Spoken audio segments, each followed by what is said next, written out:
Swastiastu. Swastiastu. Waduh, Dokter Eka, Dokter Bude. Apa kabar? Sehat selalu? Astu Garu ya, kita selalu Luar sehat biasa. ya. Baik, nah saudara, saya sekarang akan menjumpai Dokter Lude selaku Kepala BKKBN Provinsi Bali dan Dokter Eka Putra selaku Ketua Pokja tim PKK Kota 4 Kota Denpasar. Kita ketahui bahwa kita mau izin nih dokter, kita mau ngobrol-ngobrol tentang stunting sebetulnya. Kan kita ketahui bahwa stunting menjadi salah satu program prioritas dari pemerintah pusat yang akhirnya memang harus dientaskan, diturunkan dari target 24% menjadi di poin di kalau nggak salah 14% 14% target 2024. Nah, kita ingin mengetahui bagaimana upaya-upaya yang dilakukan BKKBN beserta kolega dalam hal ini mitranya dalam tim PKK untuk mengentaskan, menekan kasus stunting yang ada di Bali. Dan juga salah satu contohnya nanti apa yang dilakukan oleh kawan-kawan di Denpasar, PKK inovasi-inovasi yang dilakukan. Ikut saya bersama kedua dokter ini dalam Sapa si On Location. Ayo dok, kita naik ke atas. Ayo dok. Dok, silakan. Ya, mari. Langsung naik nih. Ya.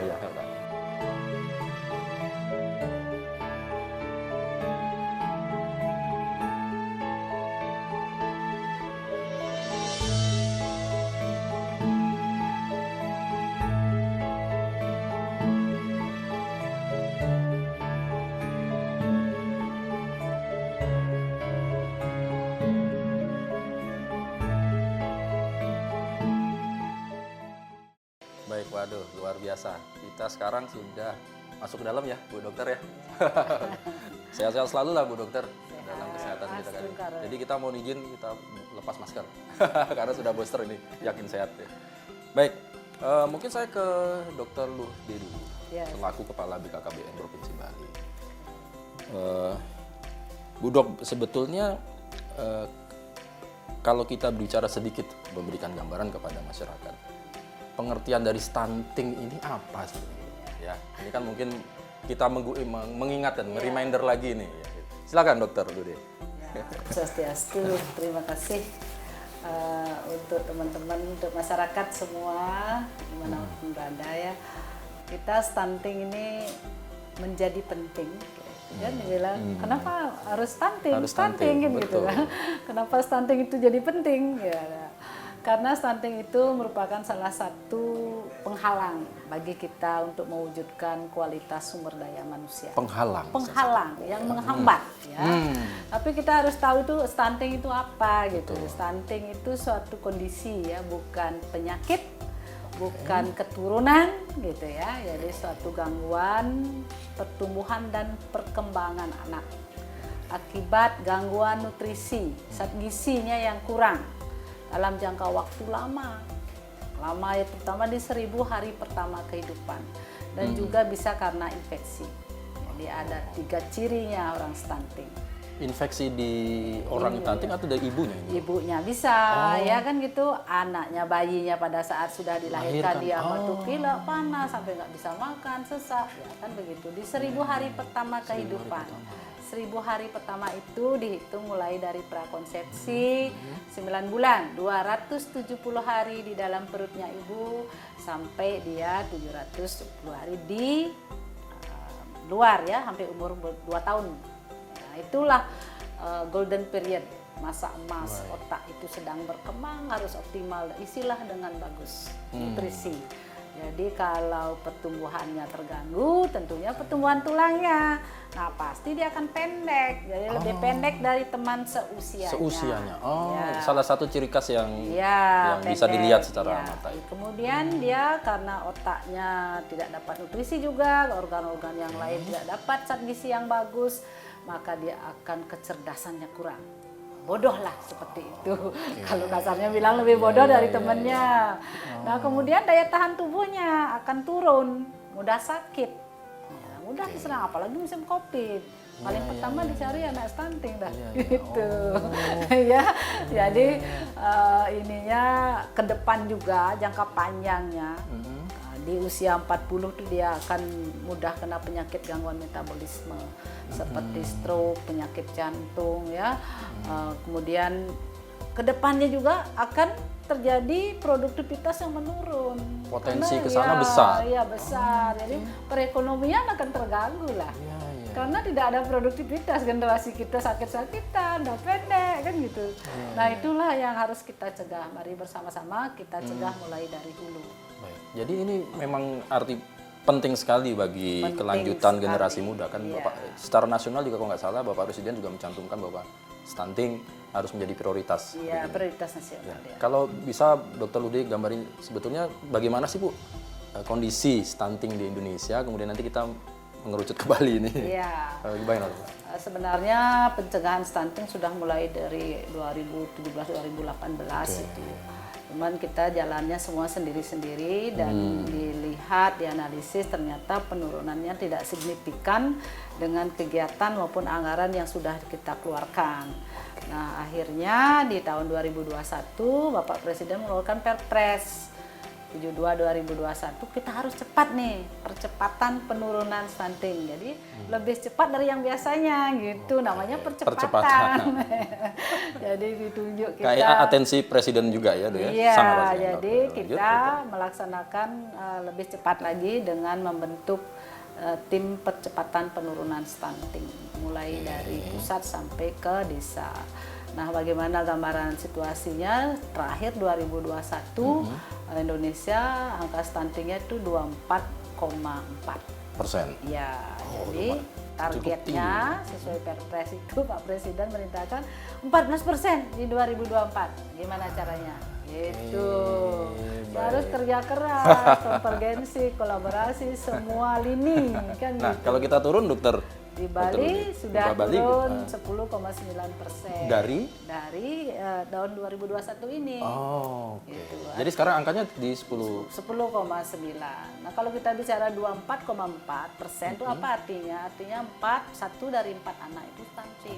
Oh, besar ya Dok ya. Itu gimana jadinya nanti negara kalau stunting. Nah tapi kita jangan melihat 10,9 itu memang kita di bawah standar Secara WHO tuh 20%. Oh. Jadi Indonesia kan masih di atas, Di atas, ya, berarti. betul. Jadi kita juga di bawah target nasional yang 2024 14% itu kita sudah 10,9 kan. Tapi ada perbedaan yang menjolok, disparitas di antara daerah kita antara satu kabupaten dan kabupaten yang lain. Oke. Jadi ada yang 4 kabupaten di atas 10,9 itu. Oke. Seperti Jadi 10. Karangasem, Kelungkung, Jembrana dan Bangli. Oh, yang cukup tinggi. Ya, di itu yang rata-rata lebih di kabupaten kita. di atas 10,9 Oke. kita. Jadi angka 10,9 itu adalah Ada 9 kabupaten kota. 4 kabupaten. 4 kabupaten. Oh. Yang di bawah itu udah 5 kabupaten termasuk Kodia yang Oh, di bawah angka 10. Di bawah 10. Oke. Nah, ini terkait dengan Kodia ini. Ini kan ada Dokter Eka ini selaku apa? Ketua Pokja. Ya, Pokja 4 ya. bidang kesehatan. Bidang kesehatan PKK Kota Denpasar. Nah, baik Dok, kita mau tanya bagaimana untuk Denpasar sendiri untuk kasus stunting yang ditemukan sekarang ini? Datanya gimana Dok? Ya kalau sekarang ini memang saat ini ada satu ya kasus stunting di wilayah Denpasar, daerah Pemogan. Jadi ada seorang anak ya, 2-3 bulan gitu, perempuan. Dan itu kondisinya memang dia itu sangat kurus ya, kurus, kemudian juga pendek ya. Usia berapa Dok? Ya usia 2-3 bulan. Oh, Masih bisa Jadi diperbaiki. masih ada waktu Risiko risiko stunting ya, Oh, masih ada risiko ya. Jadi juga sering sakit ya, demam, batuk, pilek dan sesak gitu. Dan kebetulan ini warga pendatang gitu. Jadi baru Februari kemarin datang ke sini. Jadi jadi sudah dari luar kondisinya seperti itu. Jadi kita temukan di sini dan ini sudah kita lakukan intervensi penanganan dengan pemantauan, kemudian pemberian makanan tambahan, pelayanan kesehatan sudah kita berikan. Kemudian dan saat ini juga sudah kita rujuk ke yang lebih tinggi ke rumah sakit untuk memberikan penanganan yang lebih komprehensif. Dan sekarang kondisinya sudah baik ya. Dan kita dari PKK Kota Denpasar juga sudah turun dan memberikan pemberian makanan tambahan yang berprotein tinggi dan bergizi tinggi. ini kan kadang-kala kita pemikiran ini Denpasar kota, gitu ya Dok ya. Tapi ya mungkin karena dinamikanya kota ini, selain penduduk setempat, ada juga pendatang. Tetapi kalau kita bilang ini penduduk ya Pak, masyarakat Iya. kita, akhirnya ada juga ditemukan waktu indikasi-indikasi bahwa akan stunting atau ini. Sebetulnya penyebabnya apa sih dok? Apa yang salah? Apa yang kurang? Akhirnya kok itu tadi, akhirnya oh bisa juga ya ini anak, atau mungkin malah ada potensi-potensi yang lain yang bisa terjadi. Bagaimana dok menjelaskan ini? Tapi kalau kita kerucut secara simpelnya, inti daripada hal yang memungkinkan menyebabkan stunting itu ada berapa hal. Pertama, satu masalah pola asuh. Di pola asuh yang tidak baik, tidak tepat ya, baik terhadap ibu hamilnya, terhadap anaknya, balitanya, itu dalam pola asuh ini termasuk misalnya asupan gizinya, tumbuh kembangnya itu salah dalam ininya, itu juga bisa menyebabkan stunting. Yang kedua akses terhadap pelayanan kesehatan, terutama terhadap ibu hamil ini, antenatal care, kemudian postnatalnya, juga pendidikan dini yang berkualitas. Ini mungkin ya akses terhadap itu. Jadi pendidikan ini bagi orang tuanya Ya. dan yang ibu yang hamil ini ya. Ya. Baik kalau bayi kan orang tuanya, kemudian kalau ibu hamil ya langsung juga perlu pendidikan terhadap kehamilannya, apa yang harus dilakukan, kapan dia harus periksa, bahaya kehamilan, sehingga dia bisa segera antisipasi dengan konsultasi ke kesehatan. Ya, yang berikutnya juga masalah ketahanan pangan. Ya, pangan ini artinya akses gizi terhadap mereka.